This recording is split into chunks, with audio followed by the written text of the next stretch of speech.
Shalom, selamat pagi saudara-saudaraku yang saya kasih dalam nama Yesus. Berjumpa lagi dengan saya di pagi hari ini untuk saya boleh sharingkan lagi firman Tuhan kepada kita. Kiranya saudara-saudara boleh menerima firman ini dengan sukacita dan penuh damai sejahtera.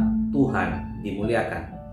Saudara-saudara, firman Tuhan bagi kita di dalam Matius pasal 6 ayat 7 dan 8. Firman Tuhan berbunyi, "Lagi pula dalam doamu itu, janganlah kamu bertele-tele seperti kebiasaan orang yang tidak mengenal Allah. Mereka menyangka bahwa karena banyaknya kata-kata, doanya akan dikabulkan. Jadi janganlah kamu seperti mereka, karena Bapamu mengetahui apa yang kamu perlukan sebelum kamu minta kepadanya." Saudara-saudara yang terkasih, firman Tuhan yang saya sampaikan, yang saya bacakan di pagi hari ini adalah lanjutan hari kemarin. Kalau hari kemarin ayat 5 dan 6, dan hari ini kita lanjut di dalam ayat 7 dan 8. Ini masih berkaitan tentang hal berdoa.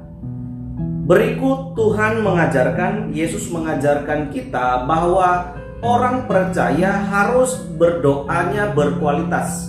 Ketika kita berdoa, ketika kita menaikkan doa syafaat kita, ketika kita mau berbicara dengan Tuhan melalui doa kita, maka doa itu harus berkualitas.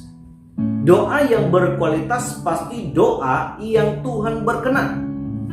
Saudara-saudara yang terkasih, ajarkan kepada kita di pagi hari ini, bagaimana kalau seorang pendoa janganlah bertele-tele. Seringkali kita hari ini juga kedapatan di antara kita kalau kita berdoanya bertele-tele. Maksud bertele-tele di sini adalah doanya itu adalah doa yang tidak ada persiapan. Doa yang sembarangan atau doa yang panjang, mutar-mutar di situ. Udah disebutkan tadi A, disebutkan lagi A. Lalu doa bertele-tele ini juga adalah doa yang pada waktu kita disuruh berdoa, pada kita belum ada persiapan. Nah, ini doa bertele-telenya di sini mulai merambat. Misalnya kita di dalam satu ibadah, lalu kita tidak menyangka bahwa kita yang memimpin doa. Oke, kalau kita akhirnya dipilih memimpin doa, lalu kita bablakan. Kenapa? Karena tidak ada persiapan. Nah, ketika kita membawakan doa itu, biasanya kalimat-kalimat seperti inilah yang ditemukan bertele-tele. Saudara-saudara yang terkasih, Tuhan tidak ajarkan kepada kita bahwa doa itu harus panjang lebar dan harus kalimatnya kalimat yang tinggi-tinggi, tidak. Seperti kita berbicara kepada orang tua kita dengan bahasa yang sederhana, dengan tidak berbelit-belit, demikianlah kita kepada Tuhan ketika kita meminta sesuatu kepadanya dan bersyukur.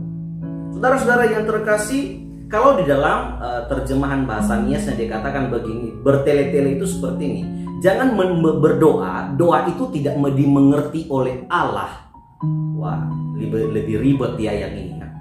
Ada doa, kita memimpin doa, atau ada doa yang kita dengar, tapi kita tidak mengerti doa itu. Bahkan doa yang kita dengar itu kadang-kadang membuat kekacauan atau membuat kita tidak membawa damai sejahtera. Biasanya doa yang bertele-tele itu adalah doa yang sembarangan, tidak membawa damai sejahtera. Tapi coba kita berdoa, ada orang berdoa, lalu doanya itu membawa damai sejahtera, membawa sukacita. Seakan-akan di doa itu adalah doa kita memuliakan Allah. Maka doa itu tidak bertele-tele, saudara-saudara. Ya, orang yang bertele-tele seperti orang yang tidak mengenal Allah. Ya, jelas ya saudara-saudara ya.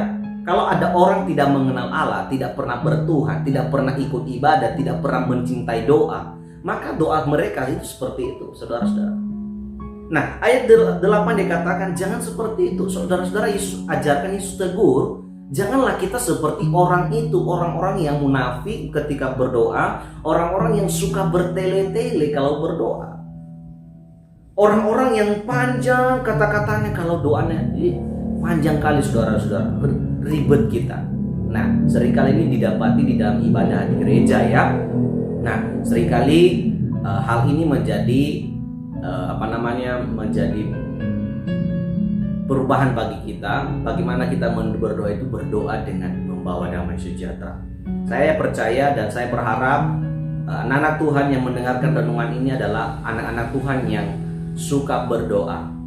Jadi ketika suka berdoa, kita dipilih nantinya pada satu ibadah atau kebaktian, saudara dipilih, saudara tidak gugup dan gagap lagi. Saudara sudah punya persiapan. Karena apa? Karena saudara sudah terbiasa berdoa. Tetapi jika saudara tidak memulai dengan berdoa, tidak sering berdoa atau jarang-jarang berdoa, lalu tiba-tiba saudara diminta untuk berdoa, nah di sini saudara akan gagap. Saudara akan bertele-tele berdoa. Kenapa? Saudara tidak bisa membuat doa saudara itu memuliakan nama Tuhan, namun ya ada-ada saja. Ya yang penting doa, kata orang. Nah saudara-saudara, Yesus katakan tidak perlu bertele-tele, tidak perlu seperti orang yang munafik kalau berdoa. Kenapa? Sebelum kita berdoa, Tuhan sudah tahu. Bapa kita sudah mengenal apa yang kita doakan. Jika Allah sudah tahu, mengapakah kita harus bertele-tele? Mengapakah kita harus melakukan atau membuat doa itu ribet sekali? Yang kita doakan pun tidak kita mengerti bagaimana orang lain berdoanya, mendengarkan doa kita yang tidak mengerti. Nah saudara-saudara, lihatlah betapa pentingnya berdoa. Berdoa artinya kita memiliki hubungan yang baik di hadapan Tuhan. Saudara, Yesus katakan sebelum kita berdoa, ingatlah bahwa Bapa Allah kita mengetahui apa yang sedang kita doakan. Jadi sebelum kita berdoa, Tuhan sudah tahu yang didoakannya. Maka ketika kita berdoa, doa itu harus betul-betul memuliakan nama Tuhan, bukan mengubah, bukan supaya semua kebutuhan kita terpenuhi. Saudara-saudara, sering saya katakan kepada beberapa orang, saya katakan begini, doa itu bukan mengubah hati Tuhan, tapi doa itu mengubah hati kita. Kalau kita berdoa, kita menaikkan doa kita kepada Tuhan, doa itu harus mengubah hati kita. Kalau kita mau meminta pengampunan dari Tuhan, maka doa pengampunan yang kita minta itu adalah harus memberikan pengampunan kita juga kepada orang lain. Kalau Tuhan ingin mengampuni kita di dalam doa kita, maka kita juga harus belajar mengampuni orang lain lebih dahulu, agar doa pengampunan yang kita minta dari Tuhan itu juga mengalir dalam diri kita. Nah saudara-saudara, lihat betapa pentingnya berdoa.